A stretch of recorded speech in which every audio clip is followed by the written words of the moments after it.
हिडिंबा पांडव कुल की सबसे पहले बनने वाली वधू बनी थी। लाक्षागृह यानी लाह के बने घर को जब दुर्योधन एवं मामा शकुनी की योजना के अनुसार जलाया गया, तब पांचों पांडव अपनी माता कुंती समेत उसी भवन में थे। इन सभी की हत्या करने हेतु ऐसा किया गया था।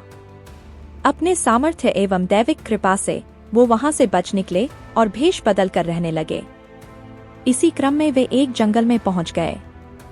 रात अंधेरी थी और जंगल घना था। जमीन पर बड़े बड़े झाड़ उगे थे, जिसके कारण चलना मुश्किल हो गया था। तब धर्मराज युधिष्ठिर ने भीम से उन सभी को ले जाने का अनुरोध किया। भीम ने अपने शक्ति का परिचय देते हुए अपनी माता सहित अपने चारों भाइयों को उठाकर चलना प्रारंभ किया। जब वे वन में ऐसे स्थान पर पहुंच गए जहां धरती समतल और कोमल घासों से ढकी थी, तब वहां भीम ने सबको धरती पर उतारा और सब भाइयों ने मिलकर सोने के लिए व्यवस्था की। पांचों भाई बारी बारी जगकर अपने सोते हुए परिवार की रक्षा करते थे। इस बार भीम की बारी थी। वह जंगल अपने वृक्ष, चट्टानों सहित काली शक्तियों के प्रभाव के कारण मायावी था तथा एक शक्तिशाली एवं मायावी राक्षस हिडिंब का राज्य था। जंगल में आने वाला कोई भी मानव इस मायावी स्थान से निकल नहीं पाता था, अपितु राक्षसों का आहार बन जाता था। इन राक्षसों की घ्राण शक्ति यानी सूंघने की शक्ति बड़ी तेज थी। जंगल में मानव के प्रवेश को तुरंत भांप लेते थे। जब राक्षस राज हिडिंब को इन मनुष्यों के आने का पता चला, तो वह मानव मांस खाने के लिए लालायित हो उठा। उसने अपनी बहन हिडिंबा को उन मनुष्यों को उसके सामने प्रस्तुत करने का आदेश दिया। हिडिंबा पांडवों के समीप जा पहुंची। भीम को देख हिडिंबा मोहित हो गई। वे सोचने लगी, एक शक्तिशाली पुरुष जिसका हृदय इतना कोमल है कि अपने परिवार को सुरक्षा प्रदान कर रहा है, उससे अच्छा जीवन साथी और कौन हो सकता है। मैं धन्य हूँ यदि वह मेरे पति बने। फिर उसे अपने क्रूर भाई की आज्ञा का स्मरण हुआ। देवी हिडिंबा ने अपनी मायावी शक्तियों से स्वयं को एक सुंदर युवती में बदल लिया और भीम के पास गईं।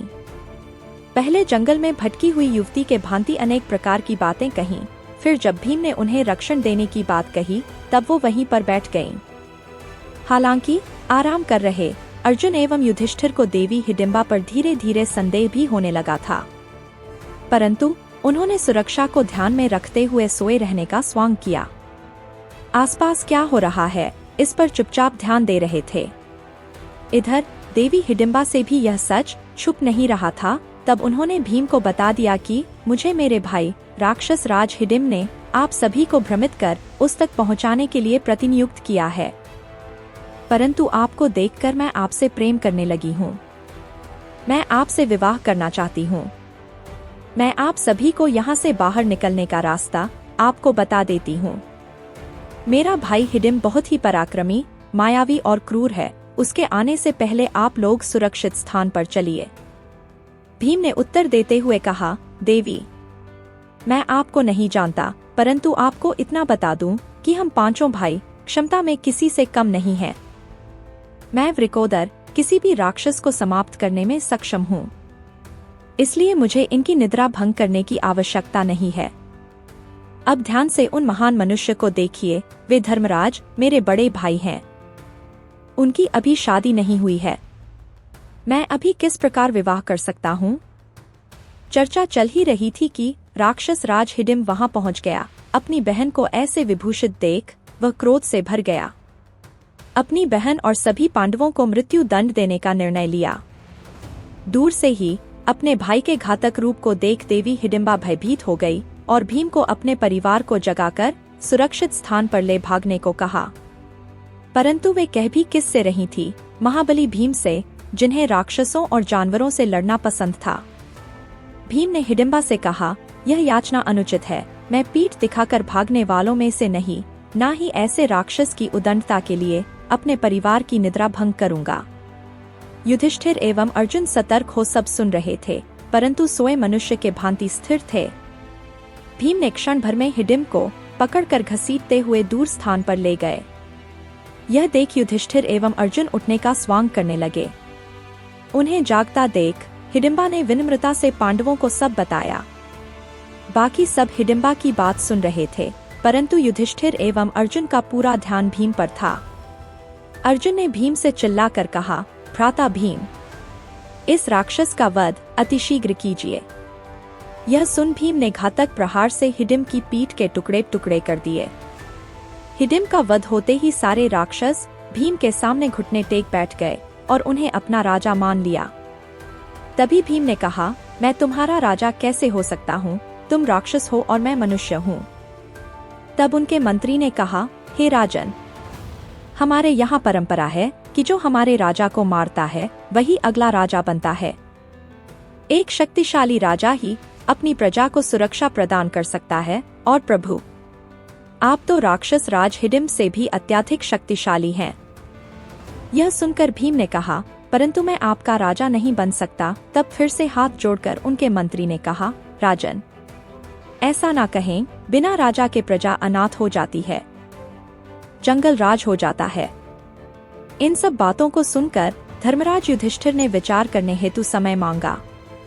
तभी वहां देवी हिडिंबा आकर पांडु पुत्र भीम से कहती हैं, हे राजन, कृपया कर मेरे प्रेम को स्वीकार करें, मुझे अपनी पत्नी बनने का सौभाग्य दें।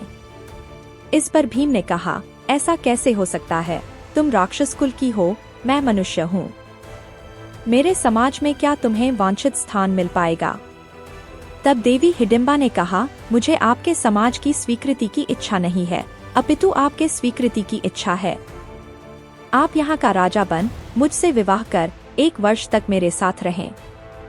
जब मुझे पुत्र रत्न की प्राप्ति हो जाएगी, आप यहाँ से प्रस्थान कर सकते हैं। हम मायावी जाति हैं, मेरा पुत्र जन्म के कुछ समय बाद ही युवावस्था को प्राप्त हो जाएगा, तब आप यहाँ से प्रस्थान कर सकते हैं। मैं आपको नहीं रोकूंगी। मेरे पुत्र के रूप में इस कबीले को उसका राजा मिल जाएगा।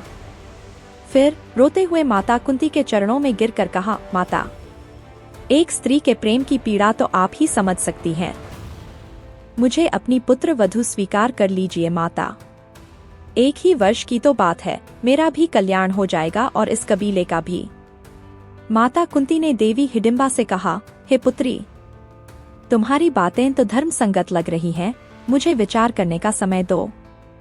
फिर चर्चाओं के उपरांत माता कुंती सहित सभी पांडव इस बात पर सहमत हो गए कि इस प्रकार प्रजा को अनाथ करके जाना धर्म संगत नहीं है। फिर भीम ने कबीले का राजा होना स्वीकार किया, देवी हिडिंबा से विवाह किया और उनका एक पुत्र हुआ, महाबली घटोत्कच। मायावी राक्षस होने के कारण जन्म के कुछ समय उपरांत ही घटोत्कच युवा हो गए और अपने पिता भीम, अपनी पितामही देवी कुंती सहित अपने सभी काकाओं को दंडवत प्रणाम किया और उन्हें वचन दिया कि जब भी पांडवों को उनकी आवश्यकता पड़ेगी, वह केवल स्मरण मात्र से वहां उपस्थित हो जाएंगे।